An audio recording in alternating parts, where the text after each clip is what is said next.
નમસ્કાર, હું છું આરઝુ અને આપ જોઈ રહ્યા છો અવર ગીર સોમનાથ પર સાંજનું સરવૈયું. તો ચાલો જોઈએ આજના મહત્વના સમાચાર.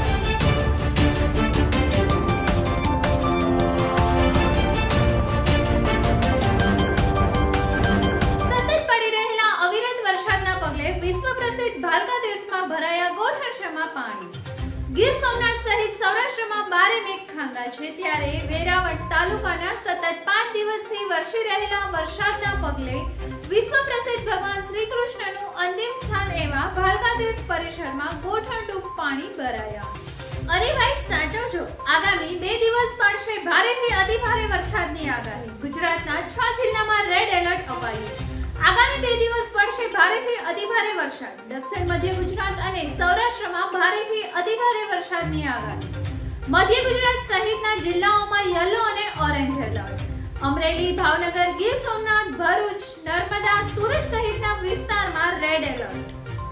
કેન્દ્રીય નાણામંત્રી નિર્મલા સીતારમણે લોકસભામાં આર્થિક સર્વેક્ષણ 2023-24 રજૂ કર્યા. વાસ્તવિક જીડીપી દર 8.2% વધ્યો.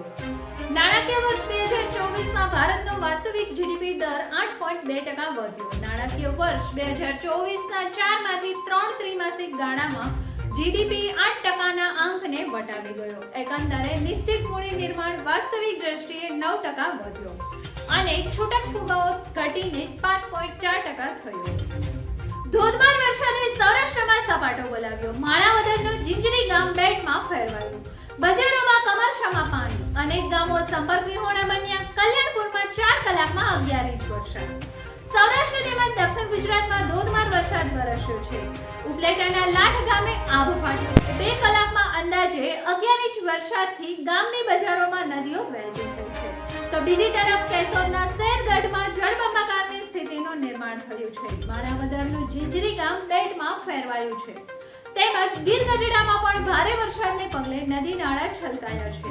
કલ્યાણપુરમાં 4 કલાકમાં 11 ઇંચ વરસાદ ખાબક્યો છે. દક્ષિણ ગુજરાતમાં નવસારી અને વલસાડમાં ધોધમાર વરસાદ વરસ્યો છે. વેરાવળ શહેરમાં ભરાયેલા વરસાદી પાણીમાં ડૂબી જતા 2 મિત્રોના મોત. લોકોએ કહ્યું કે તંત્રની બેદરકારીએ લીધો છે કોપ.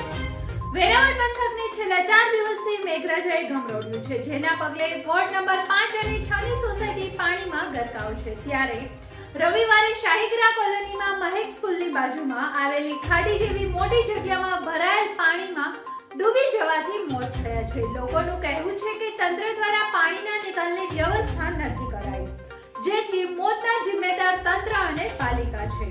લોકોએ વિમલભાઈ ચુડાસમા અને પાલિકા વિરુદ્ધ સૂત્રોચ્ચાર કરી મૃતકોના પરિવારને ન્યાય અપાવવા માટે અપીલ કરી છે.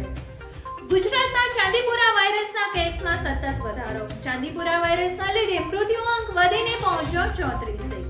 ગુજરાતમાં ચાંદીપુરા વાયરસના શંકાસ્પદ કેસમાં સતત વધારો થઈ રહ્યો છે. હાલની સ્થિતિએ ચાંદીપુરાના 84 શંકાસ્પદ કેસ છે અને કુલ મૃત્યુઆંક વધીને 34 થયો છે. ગુજરાતમાં સાર્વત્રિક વરસાદ. ત્યારે ઉનામાં સિઝનનો કુલ વરસાદ 13 ઇંચથી વધુ થયો. ઉના ગીર-ગઢડા પંથકમાં ગીર જંગલમાં 3 દિવસ પહેલા પડેલા ભારે ધોધમાર વરસાદના લીધે જંગલમાંથી પસાર થતી નદી નાળામાંથી પાણી વહેતા થયા હતા. જ્યારે ઉના ગીર-ગઢડા પંથકની મચ્છુંદરી નદી, રાવલ નદી, સાંગાવાડી નદીમાં નવા નીર આવતા લોકોમાં ખુશી જોવા મળી હતી.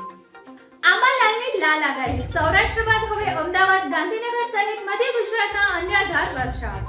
આંબાલાલ પટેલે આગાહી કરી છે કે ચંદ્રયુગ વાદળમાં હોય તો વરસાદ સારો થતો હોય છે. આગામી 24 કલાકમાં રાજ્યમાં ઘણા ભાગોમાં વરસાદ થશે. કાલે સવારે ગાંધીનગર, અમદાવાદમાં સારો વરસાદ પડી શકે છે.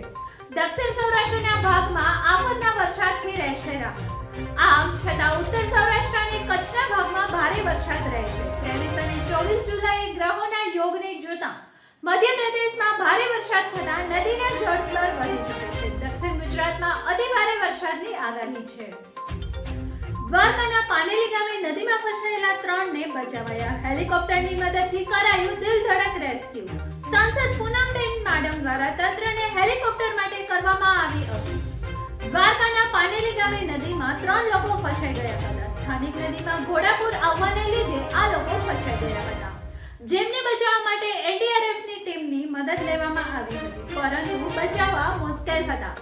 આખરે જામનગરના સાંસદ પૂનમબેન માડમ દ્વારા તંત્ર સાથે વાત કરી હેલિકોપ્ટરની વ્યવસ્થા કરવામાં આવી હતી, જેની મદદથી રેસ્ક્યુ કરીને ત્રણેય લોકોને બચાવી લેવામાં આવ્યા હતા. ફરી મળીશું અવર ગીર સોમનાથ સાથે એક નવા એપિસોડમાં. ગીર સોમનાથ સહિત ગુજરાતભરના તમામ સમાચાર અને માહિતી માટે અત્યારે જ ફોલો કરો અવર ગીર સોમનાથને. ધન્યવાદ.